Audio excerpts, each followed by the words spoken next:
സുൽത്താൻ ബത്തേരിന്റെ ഭയങ്കര ഹൈലൈറ്റ് ആണ് നമ്മുടെ ഈ കാണുന്ന ട്രീ.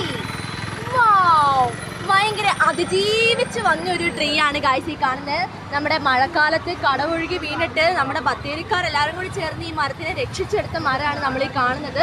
അത് ജീവിച്ച് വന്ന സത്യം പറഞ്ഞാൽ അതിൻ്റെ രണ്ടാമത്തെ പുനർജന്മമാണ് ഗായ്സ്. അപ്പോൾ ഈ മരം കാണാൻ അടിപൊളിയാണ്. അപ്പോൾ നമുക്ക് എന്തെങ്കിലും ആ ട്രെയിനിൻ്റെ അടുത്തേക്ക് ഒന്ന് നടന്നു പോകാം. അപ്പോൾ ഇതൊരു ജംഗ്ഷനാണ് കേട്ടോ, നമ്മുടെ സുൽത്താൻ ബത്തേരിൻ്റെ മെയിൻ ജംഗ്ഷൻ്റെ അടുത്താണ്. അപ്പോൾ ഇവിടെ ഹാപ്പി ബത്തേരി എന്നുള്ള ബോർഡൊക്കെ വെച്ചിട്ടുണ്ട്. അപ്പോൾ നമുക്ക് അങ്ങോട്ടേക്ക് പോകാം. അപ്പോൾ ഇവിടെ വണ്ടികളൊക്കെ വന്നുകൊണ്ടിരിക്കുന്നുണ്ട്, അതുകൊണ്ട് നമുക്ക് ശ്രദ്ധിച്ച് പോകേണ്ടതായിട്ടുണ്ട്. Hi hello guys. അപ്പോൾ ഞാനിപ്പോൾ നമ്മുടെ സ്വന്തം സുൽത്താൻ ബത്തേരിയിലാണ്. അപ്പോൾ നമ്മുടെ ബത്തേരിയുടെ സ്വത്തായി നമ്മുടെ പൂമരത്തിൻ്റെ ഒരു വിഷമിപ്പിക്കുന്ന കാര്യം സംഭവിച്ചു. അപ്പോൾ എന്താണെന്ന് ചോദിച്ചിട്ടുണ്ടെങ്കിൽ നമ്മുടെ പൂമരത്തിൻ്റെ അവസ്ഥ കണ്ടോ ഗൈസ്, കാണുന്നതാണ് നമ്മുടെ പൂമരത്തിൻ്റെ അവസ്ഥ.